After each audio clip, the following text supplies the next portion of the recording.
everyone, and welcome to Tuscan Summer Cooking. My name is Caitlin Hennessy. I'm the Program Coordinator at Global Connections, and presenting this evening is Chef Jamie Callison.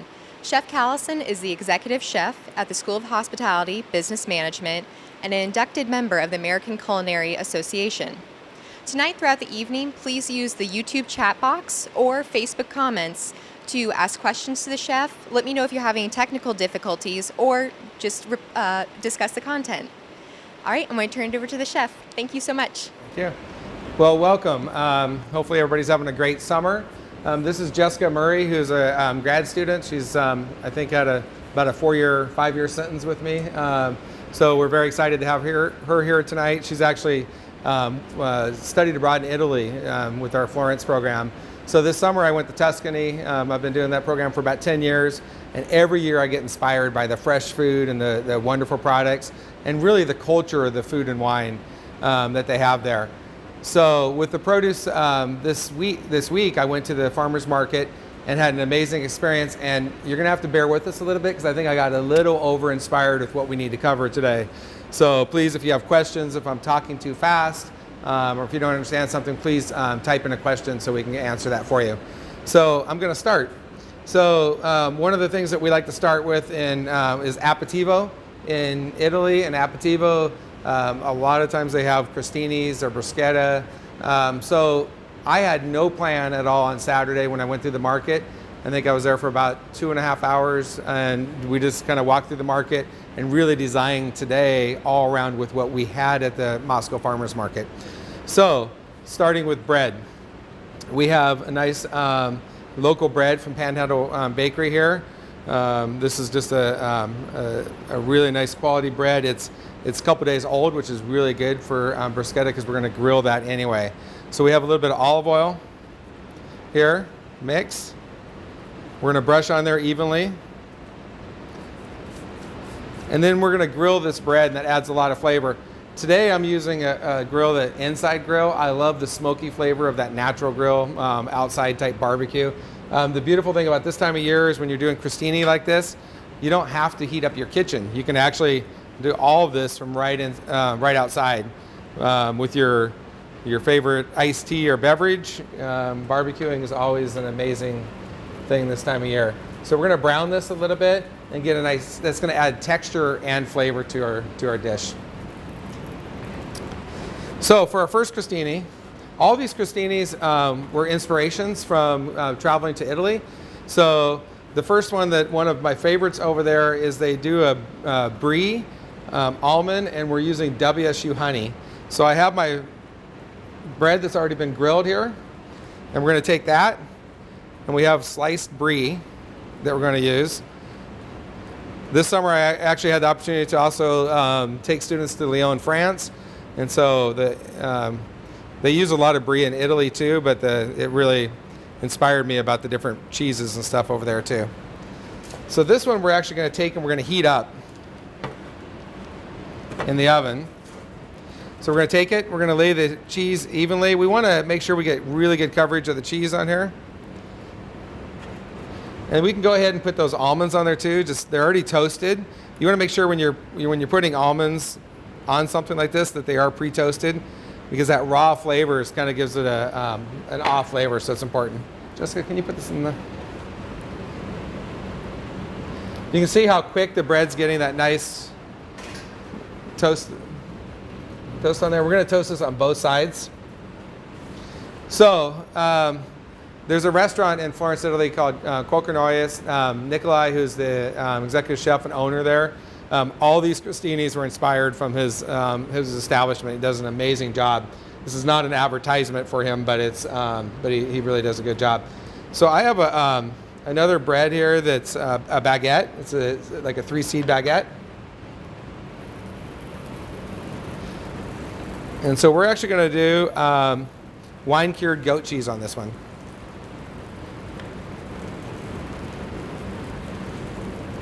And the rind is edible on this. I just don't like the texture.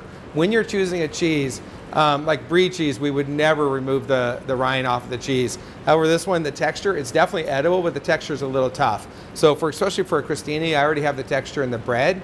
I like the flavor and the texture a lot more, removing the outside of the cheese there. So for these ones, this one's really simple. We have a fig preserves that we made here, actually that Jessica made.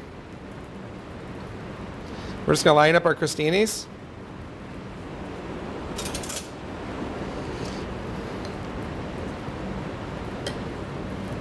I keep on seeing smoke out of the corner of my eye, so I'm keeping an eye on the bread.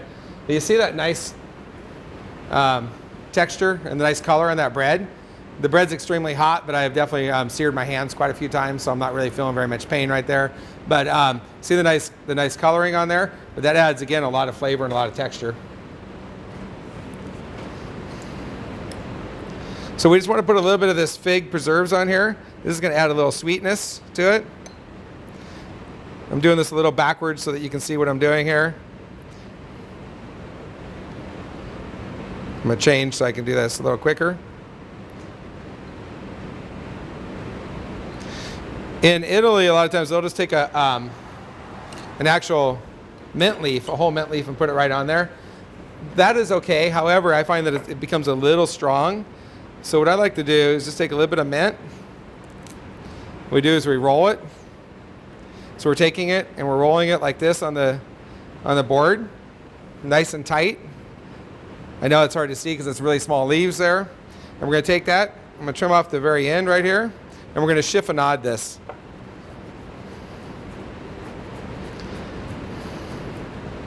This adds great color, but also adds amazing flavor. That mint really brightens this crostini up.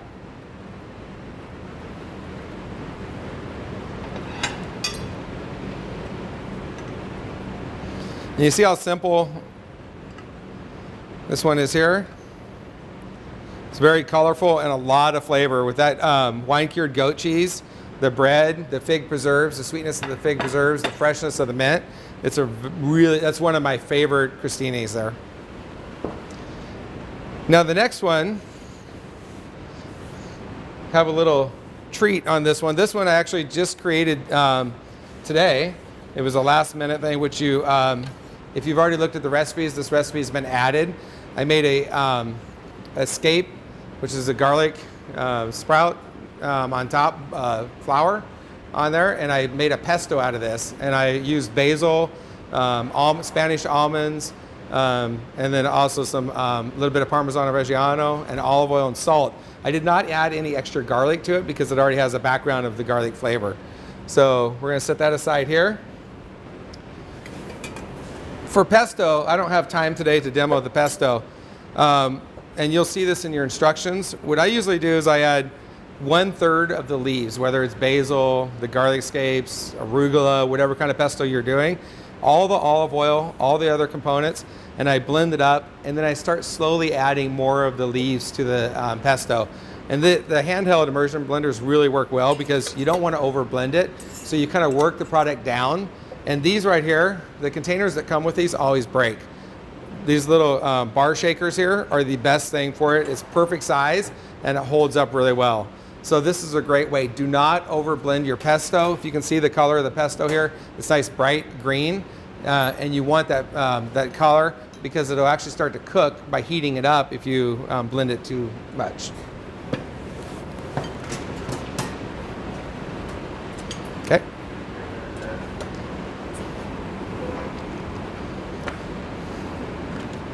So we're going to take these right here.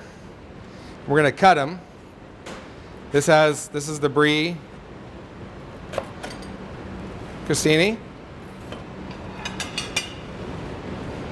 And we have some of our WSU honey, which again, the brie has great flavor, the almonds, that honey is going to add that little bit of sweetness.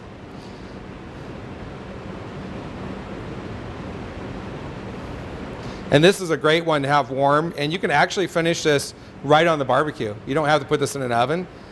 Just finish it right in the barbecue so you're not having to heat up your kitchen. This goes really well with a nice crisp white wine. Okay, for our creation today, the next crostini, I made some house-made ricotta However, you can definitely use just regular ricotta. We're going to put a little bit of that ricotta on there. I really like, and we'll send out that recipe too. I really like the house-made ricotta flavor a lot better than the store-bought ricotta. You can control the amount of acid, which is the lemon we put in here, which help create the cheese, broke the milk.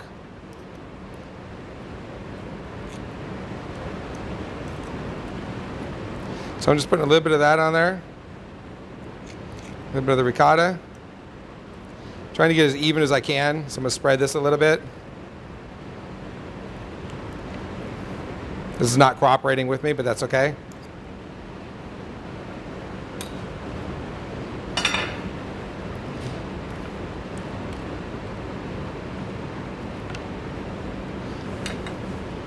Then we're going to put a little bit of the pesto on there. This is going to be a beautiful color. The wonderful thing about pesto, whether you're making it with just basil, is what we do at home is we just take the 2-ounce containers that you can buy at Safeway or any grocery store, the plastic containers. We put the pesto in those and then put those containers into a Ziploc bag. And as long as you keep that airtight, your pesto will last for at least 3 months and stay good quality. We actually keep pesto here. We'll get basil in at the beginning of the school year when it's in season, and we'll actually keep pesto here throughout the year. We make enough pesto. I think we made about 16 gallons last year of pesto and froze it and kept it airtight, and it's the same quality after actually 9 months. So I'm going to add a little bit of tomato to this. That's going to add a lot of freshness. Try to get different colors on there. So it becomes kind of like a bruschetta too, but a lot more flavor. And this garlic escape pesto is really good. It's a really nice compliment.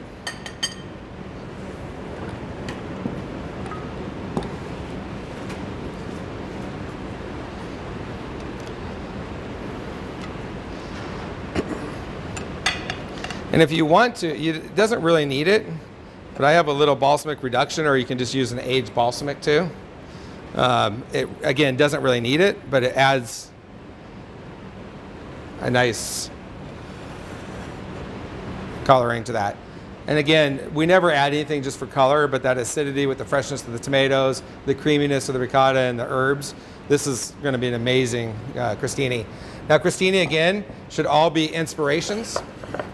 So you should be able to kind of create your own and not worry about working with inside a box. So have some fun with it.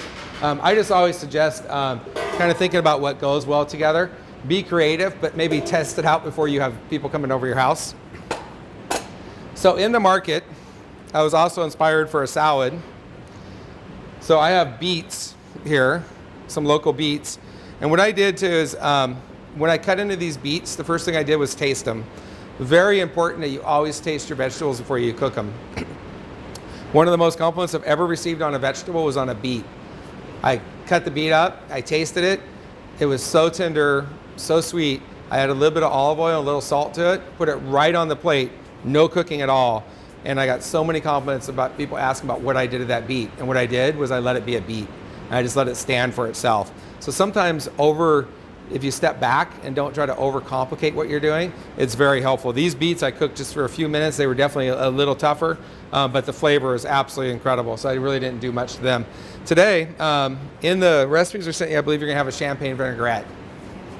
It's hot outside. There's no reason to spend extra time in the kitchen. If you get some really good olive oil, I always try to buy kind of as local as I can. So I bought some California olive oil, the Greek olive oil, the Italian, the Spanish olive oil, all amazing, so I'm not saying anything, but again, trying to stay local. When you're using an olive oil for a salad, there's different levels of olive oil too. There's some that are robust, some that are mild. This company does a really good job about putting that right on the label and telling you which one it is. So for this salad, because I don't want to overpower it, I'm actually going to use a mild olive oil for it. So I'm just going to add a little bit of oil to this. Can you hand me a lemon? I took lemon, just wrapped it in cheesecloth. So I'm going to squeeze just a little bit of lemon juice, a little bit of salt, and a little bit of pepper, and that's it.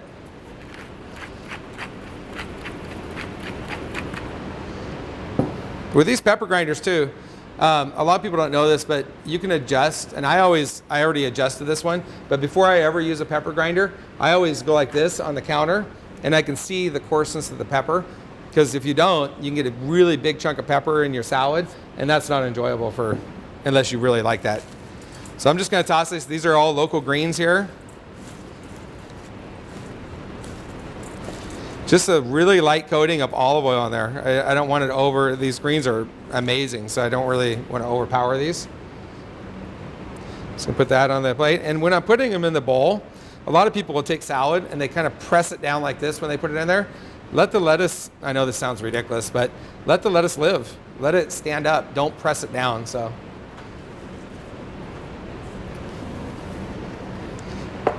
I won't say the member of my family, but one of my members of my family always hates when I say from the Beatles, let it be. Just let it be, right? She knows who she is, so I won't say. So I'm gonna put a little Kruger Gold, this is the dill, Kruger cheese on there, which will be a really nice, go really good with the beets. The beets, I just added a little olive oil, salt, and a little lemon on these. So you get those nice beets on there. And the beets right now are absolutely amazing. So I also have some radishes here. You like how thin I sliced those by hand? Actually, I didn't slice these by hand. I'll show you here in a second. But the radishes, I put a little salt in the water, kind of soften them up a little bit, and sliced them today, but they're really nice flavor. But again, I tasted them to make sure that what I needed to do to them too, and they were just a little tough. So. And then there should be pistachios over there. Oh, right here. And then I have a little pistachios. So for a salad, you have greens for a green salad. This is, if you're gonna make the perfect green salad, these are the components you need. Greens, a little acidity, which is in the lemon, a little bit of fat in the olive oil, the cheese, a creaminess, and something fresh on there, like a fruit or a vegetable. And then a crunch. That could be a crouton or it could be a nut. Today I'm using pistachios because pistachios definitely, there's something about, and this salad's amazing with goat cheese too. There's something about pistachios, beets, goat cheese, and some sort of bitter greens. It's like a magical combination. That's why you see it in so many restaurants. But that salad is very, very simple to make. So, for the mandolin, you can buy, these are basically just a cutter. What I do is always buy a cutting glove because the guides never work.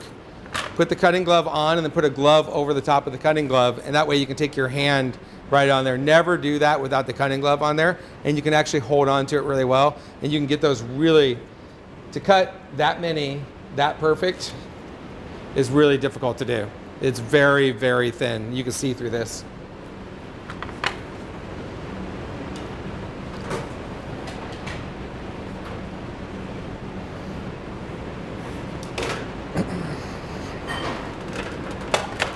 Okay, today we're making beefsteak of Florentine and we're making roasted vegetables. The vegetables, again, were just an inspiration. I walked through the market and became very, very excited about all the different vegetables. Tomatoes were one of the things that were not in season yet, so I did buy some tomatoes from just the store. And what I did with these is I just rubbed a little bit of olive oil on them, a little bit of salt, and I put these in an oven at 200 degrees, no convection, and just let them set in there and kind of slowly roast. And they develop a great flavor, and that's what I did for the roasted vegetables. And you can leave them in there for a couple hours, as long as your fan's not on, it's not a real hot oven. I always recommend setting a timer until you get used to your oven and kind of how it works. So, but this screen, I actually have it upside down right now, which is kind of strange, but it creates a little barrier right here, these little slats right here. If you have a screen that you can't do that with, you can take, and it's gonna roll off and fall into the pan, you can put a little aluminum foil around to kind of trap them in there. So we get very creative in the kitchen here. So what I did today was I have a lot of different vegetables. I don't know if we can pan into the vegetables here. I have a lot of summer squash, and that's what's in season right now. So I got the patty pan squash, the zucchini, I got the garlic scapes. We roasted some of those off. And again, we bought the beets for the salad. But again, this was the inspiration for the vegetables. I walked through the farmer's market twice before I even bought anything, just to get inspiration and see what was the best. And if you've not been to the Moscow Farmer's Market, definitely, even if you're not from here and you come here for a football game, it's every Saturday. It's amazing. The product is, and the people there are absolutely amazing. So what I did with my carrot is I got these beautiful little carrots here, and peeled them, washed them. And then what I did is I actually do a strange cut. I just turn it like this, keep on turning my knife, and I'm getting these kind of interesting little cuts like this. In industry, we'll call these paisans sometimes. I use the same cut for stews and different things. It just has a nice look to it. What I did with these carrots is I didn't want to do these on the grill because I tried it today and they just didn't have enough moisture in these carrots. So again, I tasted them, did a little experiment, but I thought about it before I actually just went and attacked the carrot, right? So I just roasted them. They only took probably about 7 minutes. I roasted them in a 400-degree oven. And what I did with my pan is I put my pan, whenever I roast potatoes or anything in the oven, I preheat the pan. So get the pan in the hot oven, get it hot, coat your vegetables or potatoes or whatever you're making, and put them on that pan when that pan's extremely hot, and that's going to help them start to brown right away, and that'll stop them from sticking on your pan too. So that's a huge help. So, but you see, these roasted very little, great flavor. They still have texture in them. These carrots are, there was about this many, but after lunch I kind of used this as my dessert and kept on eating them. They're a really, really good product. So for my squash, I just kind of, the patty pan squash I just quartered, and I grilled them right on the grill. For the zucchini, the baby zucchini, if this was a large zucchini, I would cut it in like 3 strips down lengthways so you can grill the whole thing without having a bunch of pieces on the grill. And I just grill no oil at all on your zucchini. It has a lot of water in it, and you want that water to actually release. The oil will kind of make it, the oil and water mixing will make your vegetables soggy. So it's important. So for these ones, because they're small, I just cut them in half, and I just put them right on the grill. And I roasted them. You want to grab me the screen pan? There's gone. So really important when you get them done that you do not put them just in a pan like this, that you actually use a pan with a screen in it so that they actually get to breathe a little bit. The beautiful thing about roasted vegetables is you can do roasted vegetables. I roasted these off earlier today. You can do these if you have people coming over. I have the garlic scapes are great. All I did with these is I put a little olive oil and salt on them, and I put them right on the grill, and that's it. So if you look in here, I don't know if you can see in here, we have the tomatoes, we have the squash. I caramelized some onions in here. Onions can be done in a saute pan. I put a little oil on the onions and put them right on the grill. They were all the sweets, and they were absolutely amazing. But look at the coloring in here. We are not serving, we have the crostinis to start with. We're not serving any starch with our entree. These vegetables can be done hours before your guests show up. You can refrigerate them and pull them out. I would suggest pulling them out maybe an hour and a half before service so that they can get the room temperature. But these, I put a little thyme, salt, and pepper. There is a recipe that is on the on the login that you received that is out of the Crimson's cookbook, Crimson Spoon cookbook. But this is again, I don't like trying to, when people come over your house, you never know when they're actually going to sit down and eat. Holding vegetables hot is always a disaster, for me anyway. This way you can have them room temperature. If people eat a little bit late, you're going to be okay. So very important, and I season these with salt and pepper. And again, you're tasting things before you cook them and approaching the vegetables in the right way. Sometimes they need very little, and sometimes they need a little help, depending on the time of year and where you get your product from. Are we ready to talk about steak?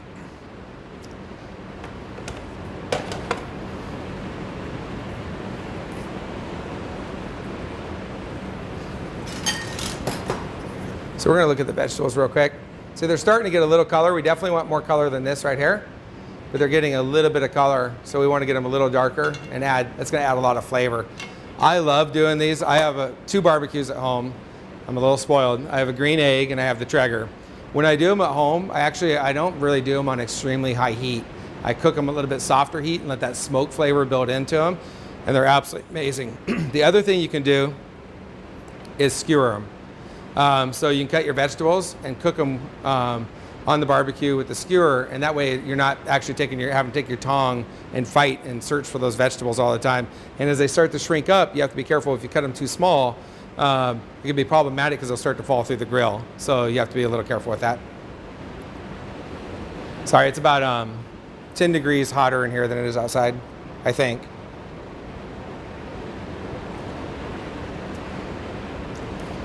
Okay, those of you who've been around me or seen any of my classes before or been in my dinners, I talk about the sous vide equipment a lot. This time of year, sous vide is absolutely amazing. And part of the reason is I've been cooking this steak for 5 hours now, and there's no heat coming out, heating up your kitchen. It's really a great way to go. There's the sous vide machines. These used to be about probably $700 to $800 for the cheapest version, or the least expensive version is a better way to say it. This machine right here is about $100 now, and there's other brands out here. I'm not here advertising a certain brand, but there are other brands out there, and they are absolutely amazing. Sous vide means under pressure. Sous vide is not really the machine. This machine just controls the temperature. So I vacuum packed the meat, and then I seared it off, and you're going to see the grill marks here in a second. Seared it off, vacuum packed it. Before you vacuum pack, you need to make sure that your meat gets down to below 41 degrees. Bacteria will grow extremely fast if you don't, so make sure you refrigerate your product after you sear it. The searing is going to lock in the flavor.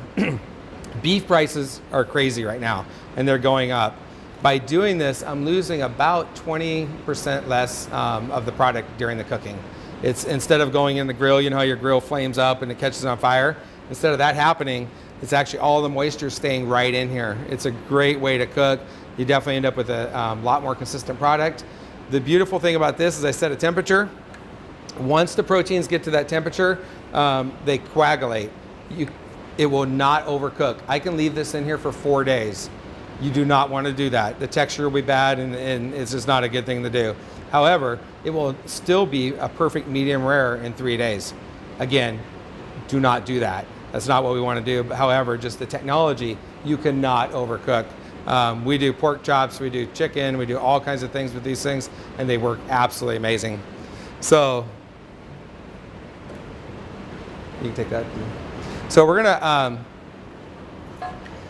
if you've somehow got a glimpse of this steak,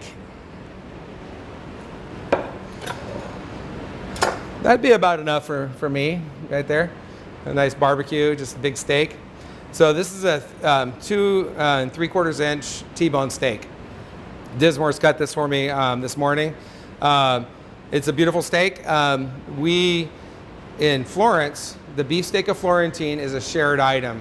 In the United States, same thing at my house sometimes. We get a steak, you cook it, you put it on your plate, and whether it's a 16-ounce steak or a 7-ounce steak, it's enough steak for me. But sometimes if I'm talking and having a great time, I end up eating way too much.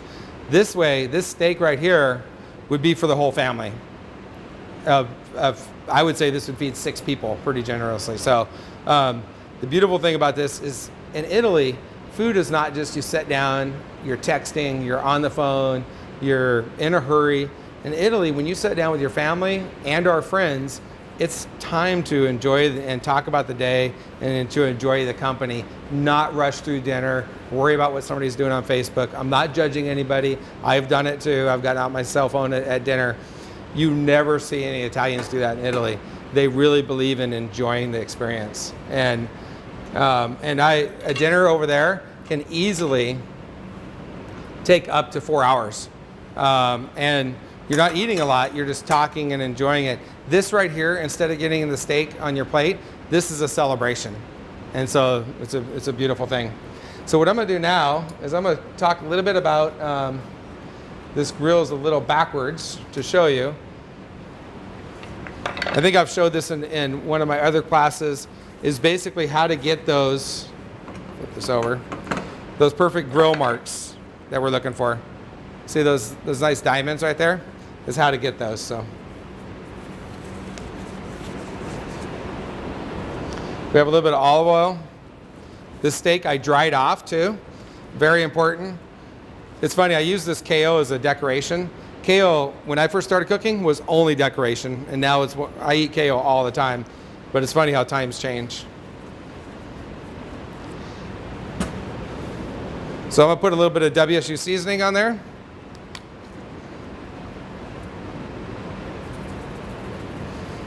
And this is a thick steak. This is not all salt. This is a product that actually Animal Food Science is gonna be selling here real soon.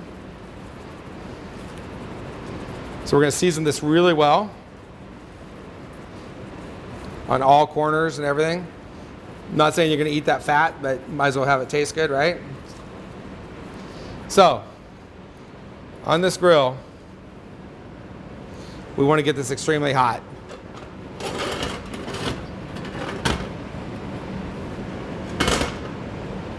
And even. So when we set a steak or anything on the grill, we want to get those marks. Just look at the clock. And if you look at, there's a clock on the wall. If you look at the clock and you set the steak first at 10 o'clock, then you set it at 2 o'clock. I don't know if you can see in there, the perfect diamonds. Right in here, you can see how it creates the diamonds, right? So you start at 10 and you pick up your steak and you move it to 2. Or you start at 2 and move it to 10, it doesn't matter, right? But it's just the angle that you're looking for. So for our grills, this is just a towel with canola oil on it. We season the grill really good.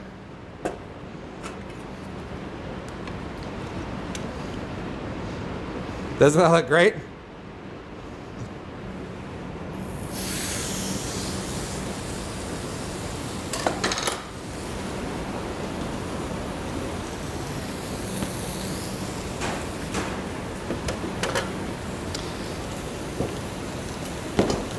So in Italy, the beefsteak of Florentine, this beef that they're using is very lean. The steak that we're using here is definitely a little bit higher in terms of fat content, but I did try to pick a little bit leaner steak for this. Now this has already been grilled off. We could re-grill this if we wanted to. However, for today, I don't think we need to. I got really good color on that. As you can see, the nice grill marks on there. If we set out the fire alarm, it might be an early evening, but. So I'm gonna go ahead and cut right along the bone here.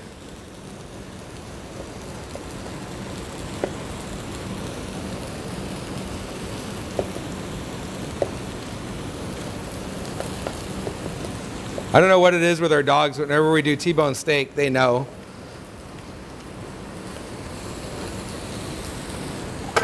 If you look at this right here, see how it's perfectly medium rare all the way through from top to bottom. There's no discoloration in the steak at all. That's because in the circulator, it cooked evenly all the way through. Normally you would have a graying through here, but that is a beautiful medium rare all the way through.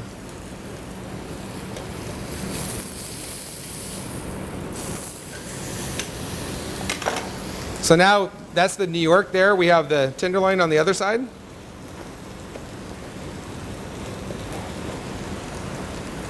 Yes, we have a question. We have a question from the chat box that asks, do you ever use a meat thermometer? Yes, and actually I'm going to get to that here in a second. For the sous vide, the question was, do we ever use a meat thermometer? For the sous vide, I don't need to. It's cooked perfectly all the way through. If I was going to use a meat thermometer, which I have right here, I would use it for the traditional cooking method because we want to make sure that we get it to the right temperature. This steak is really thick, so it's going to be hard to get it cooked all the way through as evenly as you could with the sous vide. You're going to want to make sure that you stick it in. Like if I was using this, I would want to make sure that I stuck it in at least an inch and all the way through, and then I would temp it out. And you'd want this steak to temp out at 128 for medium rare. Part of that is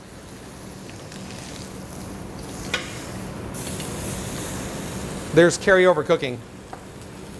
I don't know if you can see this. It's a beautiful, we might need to move that over in a second. So this one, because it's gonna be really hard to cook all the way through on here, I am going to cook it partially on here, on this little griddle, and then I'm going to finish it in the oven. If I was cooking this on a barbecue, I would sear it and then turn the barbecue way down if I was doing it traditional. So we have. How long was that sous vide in the? That was in the sous vide for 5 hours. So a lot of times what they'll do too is they'll take this and put it over the fire just to kind of cook that bone just a little bit more. So what I'm gonna do now is I'm gonna slice this really thin. Look at that. That is absolutely amazing. That's cooked perfectly all the way through. So I'm gonna do really thin slices. The thing I really like about this steak too, like I was saying earlier, is this is a celebration. This isn't sitting down and seeing how quickly you can eat your steak. When you sit down and to eat this, you end up eating a lot less. Well, sometimes, because you're not taking one whole steak on your plate. You're actually just taking a couple pieces. But again, I mean, I can't express the difference in that right there. How, I don't know, hopefully you can see that really good, but how nice and perfectly medium rare that is all the way through. Yes, Caitlin? Our next question asks, what is the difference with medium rare and rare with the sous vide machine? It's temperature, time and temperature. So this I cooked at 132 for 5 hours. 132, some people would consider this rare. I still consider this more medium rare. It's definitely not as soft as, as a medium rare. If this was gray and then just medium rare, it would be kind of soft in the middle. This actually is pretty firm all the way through too. So I would, for sous vide, and I would say you'd probably want to cook it at about 130 if you wanted it nice, a lot more rare. So now what I've done too with the steak, because I want to brown it all the way around. So I'm gonna turn it on the side right there. And we're probably gonna, we're gonna move this into the oven here. Just on you can put it on a pan, take it off this one. Just because this fat's gonna start creating a lot of smoke and I'm not underneath the hood system here. And I don't wanna have a major problem. So I'm gonna put the bone right on the board here. And then I'm gonna take the steak. I'm just gonna layer that down like this right here and kind of shingle this around. Same thing with and I'll turn this around where it's easier to see here in a second.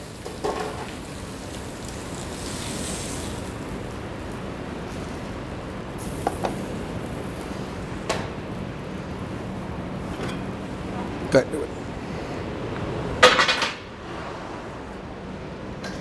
Just so we don't have the fire department come in here. Okay. So, what I've done here is I've shingled this around. And if you had roasted potatoes or something on here, you could definitely put those right on here with the steak. So, I have olive oil that I've infused with rosemary here. And basically, I just kept this in here. You don't want to do this for very long because if you keep it in a dark place, you can have problems with botulism and stuff. You just want to do this for a couple hours. So the rosemary has a lot of flavor. I'm going to take this. This is the olive oil that I use for this too, is the robust olive oil. So definitely an olive oil with more pepper to it. You don't want to just use a light. You want an olive oil that's going to stand up to the steak. So we're going to put a little bit of olive oil on it. And we still have to get to gelato and panna cotta, so I need to hurry up or Jessica's gonna get really upset at me. Then I have finishing salt here. The finishing salt I like is the Moulton finishing salt. And it's the beautiful thing about it is it has a lot of minerality to it. So it's not just salty.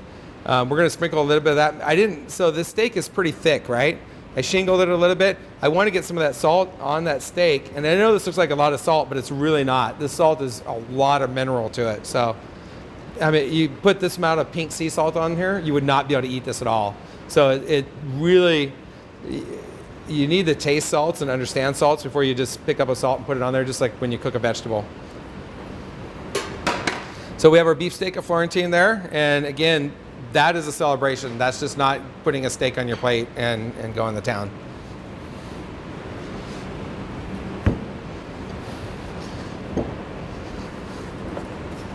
So we are going to switch over to dessert here.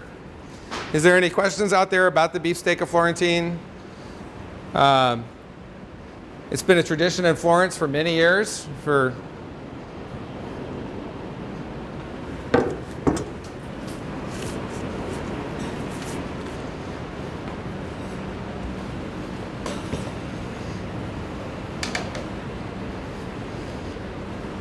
So Jessica is going to make a traditional gelato and explain the differences between gelato and ice cream, and then she's going to go over panna cotta.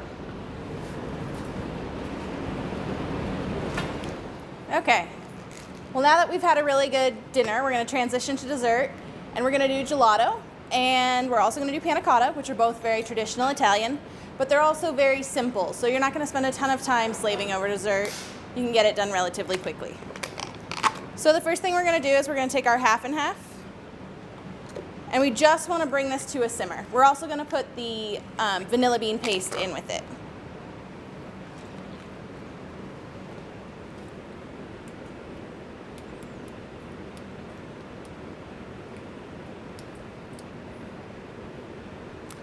Okay, so we're going to get that started. While the cream is heating up, we can add the vanilla bean paste. You can also use vanilla beans in this if you want. You would just split the bean down the center and steep it in the cream, and then take the bean out and scrape it before you put in the rest of the ingredients.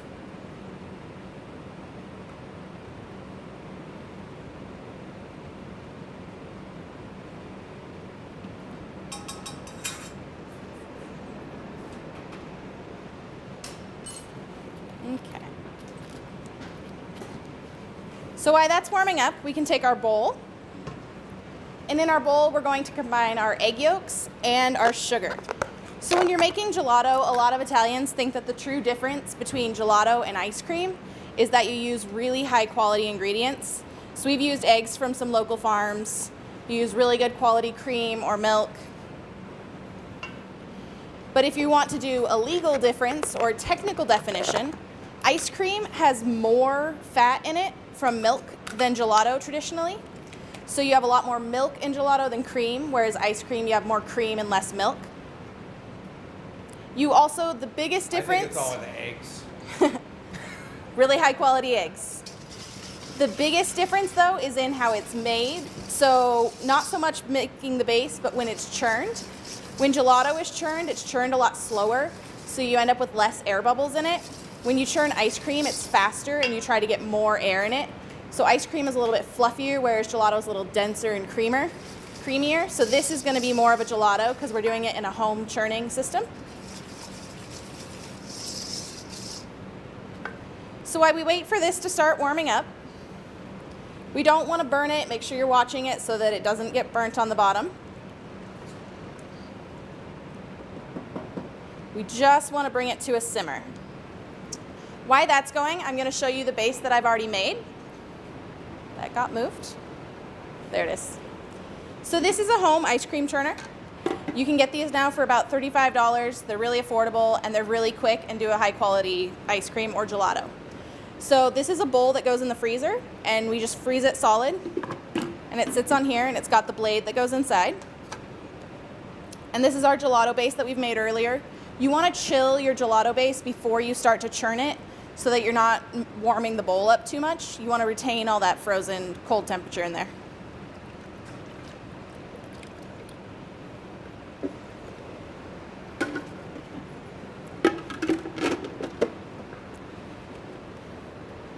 And we just turn this on, and I don't know if you guys can see it in the mirror or not, but it's spinning. The bowl spins and the blade stays in the same place. So it's scraping it constantly off the sides of this frozen bowl as it freezes. So you want to have motion when you're making ice cream or gelato because that gives you the texture. Gelato is slower, less air bubbles. Ice cream is faster, more air bubbles. So we're going over here and we can see that our cream is just barely starting to come to a little bit of a simmer. You can see a little steam coming off of it. So we want to incorporate the cream into our eggs, but if we just poured it straight in, we would make scrambled eggs. So we want to do what's called tempering. We're going to add it really slowly while we mix. Thank you, Chef. And once you get a little bit in, you can actually start to pour faster.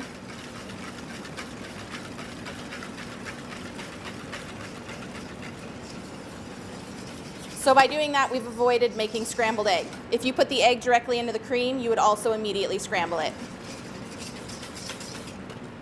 So then we're actually going to put it back in the pan.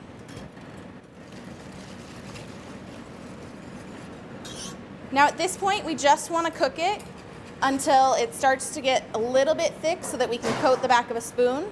If you want to do it with a thermometer, you want it to hit 180 degrees, but you would pull it off at 175 because you're going to have a little bit of carryover cooking, same as in meats or anything else. At this point, you have to be much more careful than you did previously because you don't want to scramble the eggs. So just sit here and do this. And you kind of start to look and see if it's going to start coating the back of your spoon.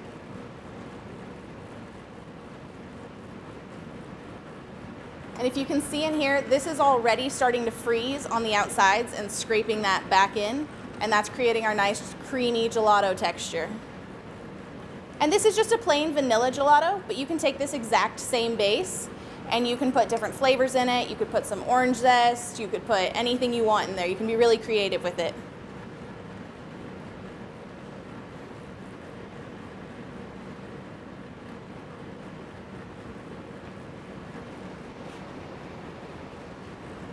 And then we also have, so once you've finished it, you want to put it in the freezer for a little bit once it comes straight out of here because it'll be a little bit soft. If you want it soft serve, directly out of here is perfect. Otherwise, go ahead and put it in the freezer for a little bit. That'll help firm it up. And then you've got a really nice, rich colored gelato. Very creamy and delicious. So this has just started to cover the back of my spoon. So we're going to pull that off, and that needs chilled before we can churn it.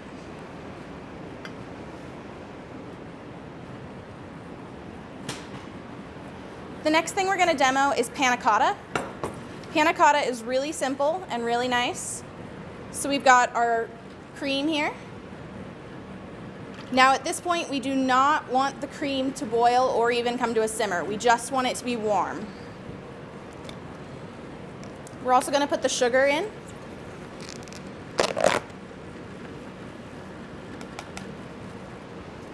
And our vanilla bean paste. Same thing, you can use actual vanilla beans if you want.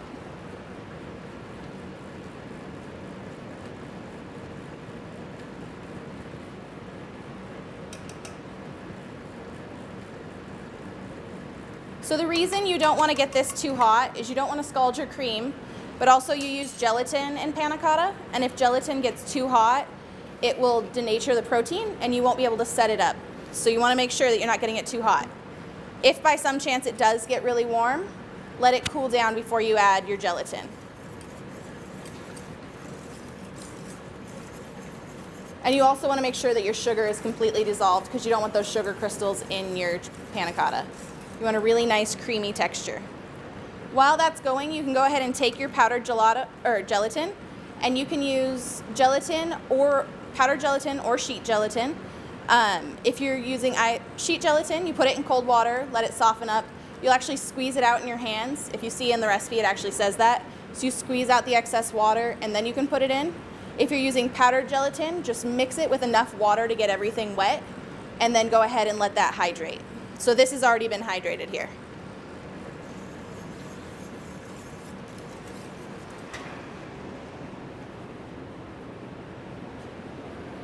So when your when your Panna Cotta is done, there's several different ways you guys can plate it or do it. One way that's really easy and fun and easy to clean up is you can use these little plastic cups if you want. You could use a ramekin. This kind of makes a past dessert. Somebody can just walk up and grab it. So we poured the Panna Cotta when it was still liquid in here, and then it solidified as it set up. And we just topped it with some fresh berries. We did blackberries and blueberries with just a little bit of sugar on top. So it's really simple, really nice, has a lot of really good flavors. The other way you can do it is if you pour the Panna Cotta when it's still liquid into a pan, you can actually cut it to shape, and you can pick the different shapes, and you can choose different pans to make it different depths. We made it pretty thin here because we like to have just a little bit of that. And then we did the fresh berries on top and a little chiffonade of mint right there.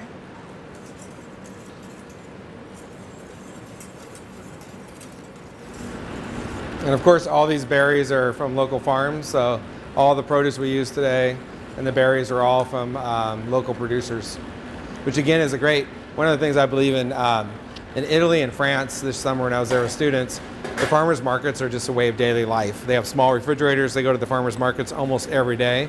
And it's a great way to get to know people and get to know the people who are producing your food. So I would heavily recommend making that kind of a normal part of your week, especially we here on the Palouse and throughout the country. There's so many amazing farmers markets out there. So again, we're just trying to get this warm. And same as with the gelato, you just want to use really high quality ingredients like Chef is saying. So even in your dairy, really high quality cream, half and half, whatever you're using. So besides the great recipes, if you get anything out of today, I really hope it's an overall approach to food. So when you're going and whether you're walking through the grocery store on a Tuesday when there is no farmer's market and you walk by and it's like, those peaches smell really good. Probably use peaches in a salad or dessert and change your menu. Going to the farmer's market and walking through the whole farmer's market and then designing your whole week's menu around the vegetables and stuff that are in season, you will definitely learn to enjoy your meal a lot more. And really start to celebrate your meals when you go out to eat, when you're having dinner at home. Dinner at home should be a celebration, and believe me, there's lots of times where I'm really tired and I turn on that TV or I get on the cell phone. I mean, we're all human, right? But the nights that I remember are the nights when I went out with friends and family and really had a great dinner and celebrated the food, the friendship, the beverages, and really had an amazing evening, 3 or 4 hours at dinner. I know that sounds like a long time, but if you think about enjoying the crostini, again, it doesn't have to be alcohol, but a glass of wine, a beer, or a soft drink or something like that, or tea, but just really enjoying it and cooking that bread last minute and putting the toppings on there and talking about the food that you're serving. Grilling the vegetables, and people, when you see vegetables like this and you can tell a story about all these vegetables, where they came from. Tell the story about where your product's coming from, how you approached it, your approach to food, and food. People love talking about food and the story of where that came from the bread, Panna Cotta bread company, all the local flour that they're using. Jessica helped them with research in terms of their formulas and stuff. So there's a lot of stories to tell. The beef, we have great beef, local beef here. This is Washington State beef. We have WSU Wagyu beef, which is absolutely amazing here on campus. So again, everything can kind of have a story to it too. And in the last 10 years I've been going to Italy, and every year I go, I kind of rethink my approach to food and beverage, and I think hopefully my cooking gets better every year, but also my approach to food. So hopefully you enjoyed tonight. Is there any other questions or? Yes, we do have one question that asks, do they serve family style a lot in Italy? You discussed the steak, but do they do it for most meals? You know, it's kind of funny. The tourists over there, which I know them still tourists when I go over there. The tourists, when they go over there, they tend to purchase things more individually. However, the Italians love it when you order 2 starters, 2 salads, 2 primi, two of each thing, and you share it as a group instead of just getting your individual plate. And they really, when they see you doing that, that's the way they would do it at home. Most of the restaurants I go to now and I take students to, I've known the people for 10 years. It's not even a question. They just start bringing out food and it's family style. Because they know that I want that part of the real Italian culture. So traditionally in most restaurants, it ends up being family style now with the people that live there especially, but the people who also go there and most people that I go out to eat with, we usually just like ordering a bunch of things and passing the plates around. So it's a fun way to approach food. So all we did was add the rest of the gelatin to the panna cotta and poured it, and then you just put it in your refrigerator and let it set up. It takes a couple hours, and then you can do whatever you want with it. And our final question so far is, do you have a favorite tomato variety for cooking with? Well, you know, my favorite tomato variety, and that's why I was kind of sad this week, is on the Palouse, there is no tomatoes in season right now. So I really don't have a favorite tomato variety. I mean, I love when the heirloom tomatoes are in season and they're really fresh. Just like when I was saying, smelling that peach, I know people at the grocery store probably think I'm really off a little bit because I'll walk by and I won't buy a tomato unless it smells like a tomato. So I would say that it really depends. I mean, some people say, oh, I love Roma tomatoes. Most time I smell the Roma tomatoes. Our tomatoes are picked green so much that I smell Roma tomato. I don't smell anything. I'm not going to buy it. So I would say let your senses kind of do the talking and make your purchasing decisions better. A lot of times in Italy, it sounds strange. In some times of the year, most of them will use a high quality canned tomato for sauces. Canned tomatoes, I know it's weird coming from a chef, are picked ripe. And you can actually, so most high-end Italian restaurants in the US and in Italy use canned tomatoes for all their sauces. And I know that sounds strange coming from a chef, but it's picked and canned within about 5 hours. So. Finally, do you have a favorite wine pairing for this meal? Well, I think I would start with, I love Italian Vermentinos. That's my wine of choice for a starter. So for the aperitivo, a Vermentino or a Champagne or something would go really, really well. Or Prosecco, I guess, depends on what you're talking about, would go really well with this. With the salad, a nice Sauvignon Blanc with the goat cheese and the acidity and stuff would pair really well. And then, of course, with the beefsteak of Florentine, you're talking Florence, you're talking Chianti, so you're talking a Sangiovese or just a bold wine, something that's going to stand up to this. It's not just, when you're doing a pairing, it's not just the food. You know, somebody say, oh, you have to serve red wine with beef or never serve red wine with fish. It's how you cook the protein and that style of wine too. So it's roasted, it has lots of big flavors. You need a big wine, so a big Cab, big Syrah, but of course a Chianti with I love pairing things that are regional. So if I'm cooking something Italian and that's from the region of Tuscany, well, Tuscany Chianti is the wine of that region. So. All right, so I want to thank all of you for coming today, and I want to thank Jessica. She's been absolutely amazing, and there's a lot of sass that happens before you guys show up. So we get to enjoy. I wish you can help us enjoy this feast because the camera crew and everybody, they're already grabbing their plates and forks and stuff. But we're very excited. I know it's almost the end of summer, but go out and enjoy those. Fall is coming, which is the best time for produce and stuff. Go out and start enjoying those farmers markets, and go Cougs.